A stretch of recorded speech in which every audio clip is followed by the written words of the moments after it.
Did you like cute girls doing gun things? Did you like cute girls doing war things? Well, now we have cute girls doing social anxiety things. She's just like me! She's just like me for real! Bocchi the Rock is what happens when you forcefully drag Yui's soul out of her. It's a really cute show with cute girls, until it hits the balls of your soul a bit too hard. At first glance, this show may seem like just another run-of-the-mill tee-hee cute girls doing cute things show, but there's so much love, passion, and thought put into this anime that really gives it the extra push. So today, through this anime, I will be teaching you how to overcome your fear of people. Step 1. Synthesize carbon monoxide. Bocchi the Rock gives us a lonely girl with no friends and crippling social anxiety. After spending the entire middle school alone practicing guitar, she decides that it is time for a high school debut. There is no more fear in this world. You can do anything if you put your mind to it.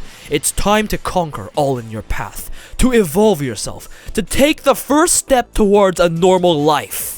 By becoming the role model for weebs and doing what humanity is best at: procrastination and self-hate. After some communication failure, Hitori, yes that's her name, it literally means alone in Japanese, also known as Bocchi, gets dragged by an extrovert unwillingly to start a band. As if she wasn't already the punching bag of life, Hitori learns a harsh truth. Just because you're good playing solo, it most certainly does not mean you are capable of teamwork. Especially when the mere sight of moving human mouth triggers your lifelong PTSD. Just ask an average Smash player if they know the meaning of cooperation, or happiness, or having a life. The show is pretty much K-On, except Yui got inspired by Phineas Gage, survived an iron rod through the skull, obliterating part of her brain, and now has crippling anxiety and is in a cardboard box half the time. So what's so special about this show, specifically? You've had your Komi-sans, you've had your K-Ons, every other isekai protagonist can't communicate straight without 5 women around him. What's different about this? Are you gonna tell me that it's just Hitori is cute and appeals to your pink hair fetish? Well, yes, but, well, you see, she's cute. Okay, she's fucking relatable. Since Weebland is a breeding ground for social anxiety, otherwise known as mouth movement dysfunction, it's no wonder we have plenty of social anxiety anime, introvert MCs, lone wolves, and some would claim that it's to be relatable to the weeb audience. But many of those shows are very disconnected from what really happens or goes on in the mind of someone with social anxiety. You tell me, how many social anxiety people have you seen been the class model or the hero that saves everyone? I mean, it's great for self-inserting fantasies, but Bocchi the Rock is far more grounded. It's just a girl who happens to be somewhat good at guitar after hiding in her personal manhole practicing for years. That being said, the premise is great, but the main highlight of the show is the scenarios and monologuing. My words can't convey the absolute brilliance of some of these scenes, so instead, I'm gonna make one of my own. Enjoy!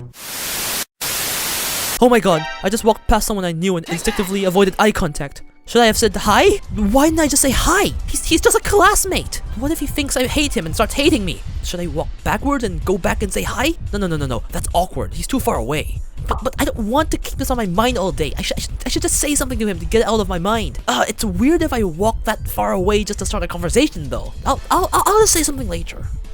I'll do it later. Later. He's right there. I can say something. No, I still think it's weird. Maybe he didn't even notice me back then. Then I don't have to say anything. But I can't stop thinking about it. What if he did notice and think I'm an asshole? Why am I like this? I just want to go home and be alone. I want to play Genshin. So yeah. If any part of that mindfuck that I personally went through yesterday struck a part of your soul, then congratulations, this anime is perfect for you. Be prepared to hold up the "I'm in this photo and I don't like it" meme like 5 times an episode. What? Go fuck yourself! I didn't come here to be called out! What Bocchi the Rock encapsulates perfectly is the daily struggles of a person with social anxiety, or occasionally at a much less extreme level, introverts. You see the many scenarios, the many situations Bocchi is put in, and you just think, fuck, that's me. It's strange because most of these scenes are presented in a really comedic fashion, yet the anime goes through Bocchi's thought process so deeply and precisely that you feel called out.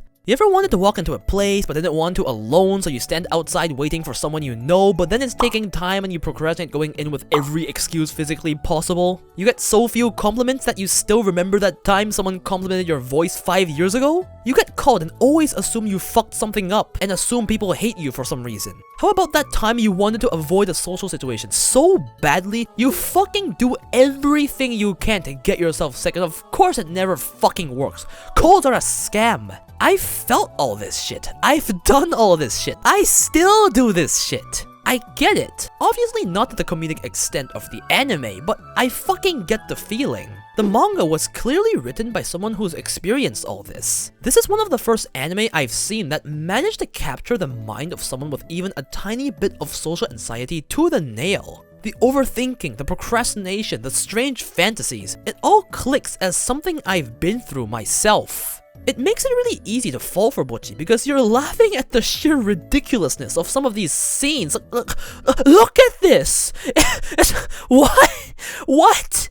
It's funny because it's relatable, but at the same time, it's because she's relatable that you're cheering her on so much. You know how mentally draining some of these situations can be. You know the absolute state of panic you go into when you overthink, even though most of the time, it's logically fucking stupid. But it's because you understand this stupidity that it's so easy to get attached and root for her. I get you, Bocchi. I get you so much. You can do it. I believe in you.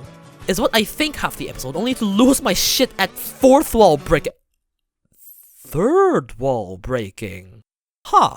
What I also extra appreciate is that the development is very gradual. She got lucky to meet such good people, but it's not like any big miracle happened. She was shit at the group performance, she's still shit at talking to people, and her guitar skills and channel only grew after years of hard work. There's not a, oh shit guys, she's famous! Or, guys, social anxiety is fixed in 60 minutes. All you need is the purchase of a guitar, a lifetime supply of luck, and an extrovert. Miracle moment. Bocchi knows that she needs to change. She wants to change. She's doing her best, but life isn't that easy. You don't wake up one day and become a different person. Your mindset doesn't change overnight. I like the small gradual development she pushes herself through. It really strikes me as someone struggling with an issue they despise, yet giving it their all to slowly change herself and overcome it. For example, in episode 1, she was a fucking disaster. Her speech patterns went something like in episode 3, she's still a fucking disaster, and speech patterns went something like but she somehow managed to hand off a drink to a customer. To the average person, that's like celebrating the ability to shit. But to Bocchi, it's growth. It's a small step forward. The gradual development also applies to how she's slowly getting closer, warming up to her bandmates, starting to be able to do things normal people can, like hang out and take photos with friends. Not well, it's like praising a kid for the ability to walk up 5 stairs before tumbling down instead of 3 stairs before tumbling down, but it's something. The anime does a fantastic job at just making you want to see Bocchi take these small steps forward and slowly get over her social anxiety. You see how supportive her new friends are in spite of her issues, and it's just precious. It puts you in supportive dad mode. It's simply adorable. I love it. Another aspect I found pretty interesting about the anime is how the 4 girls represent the different phases of people socially. Bocchi is the social anxiety mess, Ryo is the lone wolf who is socially fine but loves being alone. Kita is the popular friendly girl who's nice to everyone but on the inside cares about what people think and isn't as confident as she may seem. Nijika is Chisato. Nijika is the actual friendly extrovert who can strike up a conversation with anyone. The polar opposite of Bocchi, or in other words, an American. Since the anime already has such a huge focus on the theme of social anxiety and social interactions, I found the idea of mixing 4 girls with completely different social personalities and seeing what their chemistry would be like to be a really interesting concept. You get to see how everyone deals with people and communication differently. Ryo's a fucking quiet weirdo, Nijika is as straightforward as you can get, and Kita might lie to be more socially accepted. It's like one of those social experiments where the psychologist put 4 monkeys in a white room to understand communication. Having this mixed bag of personalities really spices their chemistry up, making it intriguing and entertaining as fuck to watch. This is because seeing interactions between any 2 girls brings a different kind of vibe and atmosphere because of how different they are.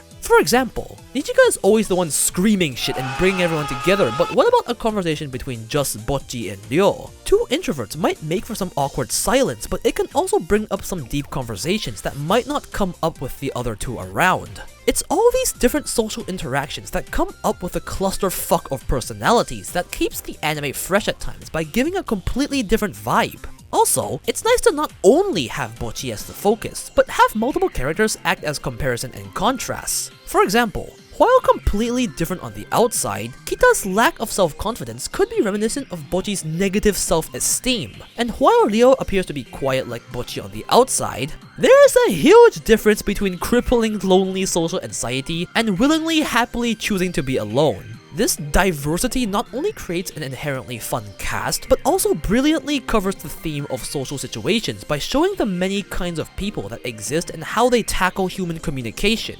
There's not exactly a correct way to communicate, but being able to speak is definitely a step in the right direction. And in case you're curious, I communicate exclusively through videos and death metal screaming. Communication truly is easy when you do it your style. The last thing I wanted to cover was how much love was put into the production. The 10 billion art styles, the fantastic Bocchi noises, and the absolute creativity and animation put into expressing the comedy. You can really tell everyone had so much fun in this project. There are so many things they didn't even need to do, but they did because fuck you, when Cloverworks says it's quality time, it's fucking quality time. Charm, I think, is the perfect word to describe everything. The insane animation on Bocchi's weird overthinking. The fact that you can vaguely hear actual singing in the background when the characters are in a concert venue talking. The opening and ending are stylistically cute and stand out by doing so. And we just got a second ending song? Look at this chibi, so adorable, where's my Nendro? And both opening and ending songs are performed by the actual band in the anime. That's so cool. Everything here, all these small things are just charming. You can't help but smile, you can't take your eyes off them. The anime would have been fine normally, but it's all these small touches and creative choices that really distinct the good from the great, the generic from the memorable. But yeah, that's all I can say about the production. Fucking amazing. Not just quality-wise, but more distinctively creativity-wise. Martine's tits really paid you well, didn't they, Cloverworks? Bocchi the Rock is an addictive show that charms you with social anxiety. With a colorful cast, orgasmic music, and dimension-warping comedy, everything just clicks together to create pure fun entertainment. Is what I would say if it was the real reason I'm shilling this show. See, if we can use cute anime girl with social anxiety to better the reputation of people with social anxiety, my reputation will boom. All I have to do is make sure people around me watch the show and they'll start looking at me and think I'm adorable. This is how I climb the social ladder. When this is over, I'll go keikakudori over everyone. With the power of social anxiety, I can take over the world. こんにちは。